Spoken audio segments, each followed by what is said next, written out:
560, The Answer. Get the latest weather, traffic, and news updates online at 560theanswer.com. Now, from the Signature Bank Studios. Only the biggest stories, only the biggest guests, and only the biggest opinions. This is AM 560, The Answer.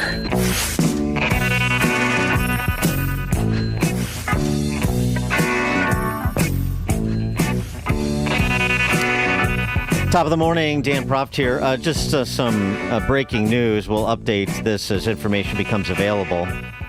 Boy, it's particularly salient considering the ugliness outside the ICE facility in Broadview over the weekend and into this week. 3 people critically wounded at Dallas ICE facility. 1 shooter found dead as police searching for possible sniper. The prospect of more violence to achieve political ends. We'll keep you updated on that story. Turning our attention to President Trump's meeting with heads of state as he addressed the collection of heads of state and their representatives in the UN General Assembly yesterday in New York.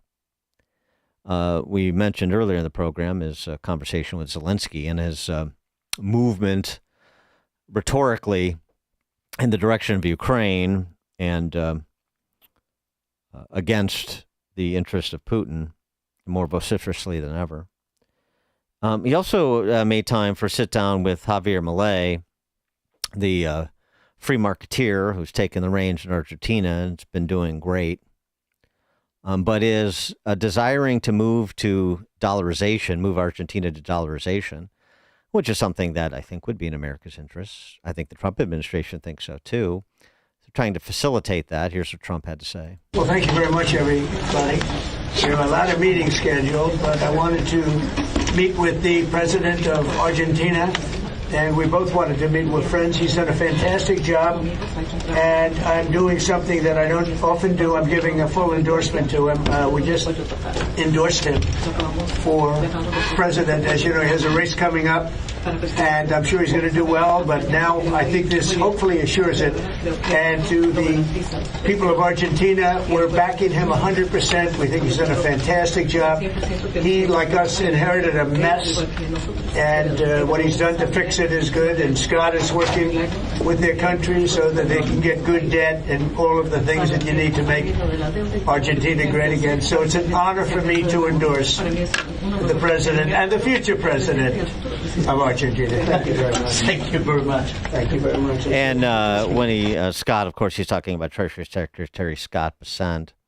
The Wall Street Journal opining Milei has made large fiscal and regulatory gains since inheriting an economic mess from the Peronists in December of 23. He's balanced the budget, liberated thousands of entrepreneurs from a tangle of red tape.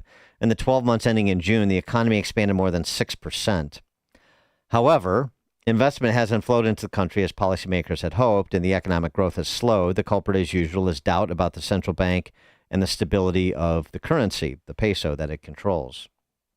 And, there's some criticism of how Milei has tried to move, but his instincts are certainly right. Bessent tweeting in advance of yesterday's meeting, Argentina is a systemically important U.S. ally in Latin America, and the U.S. Treasury stands ready to do what is needed within its mandate to support Argentina. All options for stabilization are on the table. They may include, but are not limited to, swap lines, direct currency purchases of U.S. dollar-denominated government debt from the Treasury Exchange Stabilization Fund. Opportunities for private investment remain expensive, and Argentina will be great.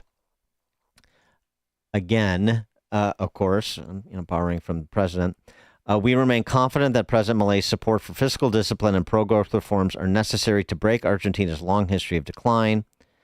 And the commitment, is strong in terms of backing the play that Milei is trying to make. For more on this and other matters, economic and orientation, please be joined by Steve Moore, economist, author of The Trump Economic Miracle and the Plan to Unleash Prosperity Again, co-authored with Art Laffer. Steve, thanks for joining us. Hey, Dan, great to be with you. And by the way, before I mention anything about Malay, I wanted to mention something about that speech yesterday that Trump gave at the UN, because it was a remarkable speech, and I watched much of it as he was delivering it.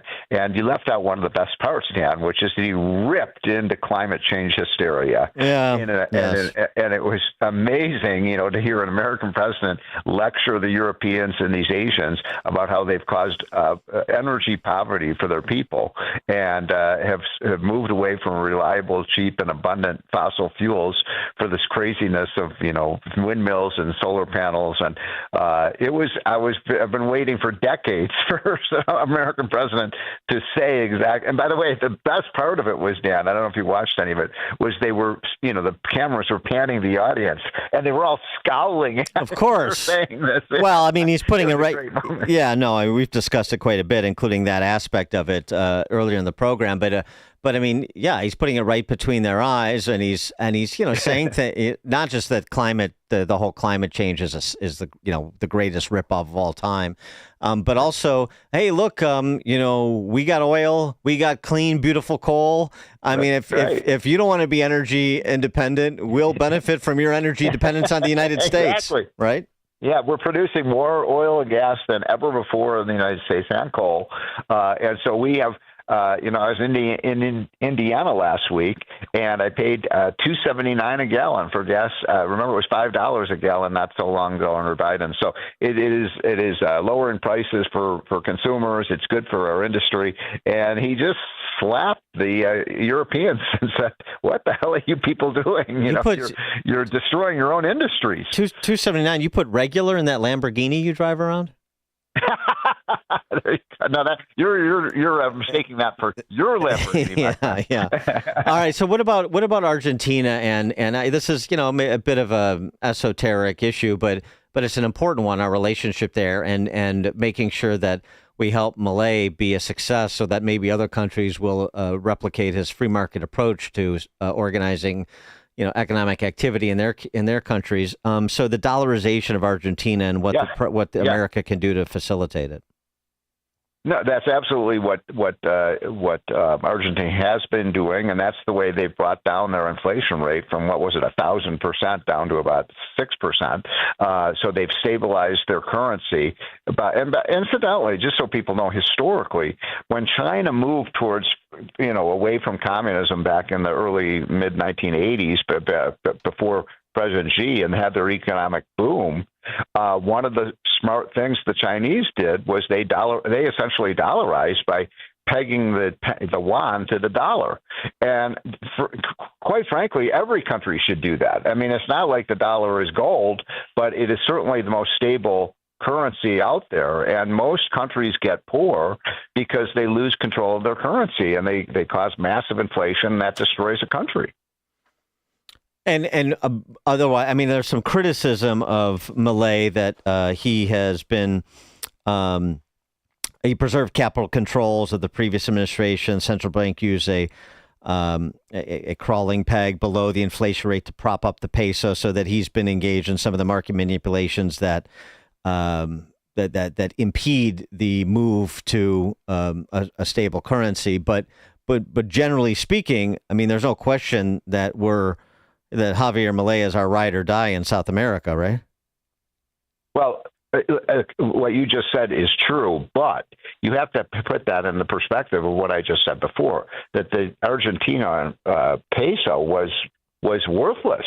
I mean, before Malay came in, it was barely worth the paper that the bills were printed on, and they just kept putting more and more zeros on them, and that leads to economic destruction. So they're much better. Their inflation rate has come down by 95% since he came into office. Now, I don't know all of the moves he's done. There is some shock therapy here. When you take away massive government benefits to bureaucrats and people, that's going to cause some pain and suffering.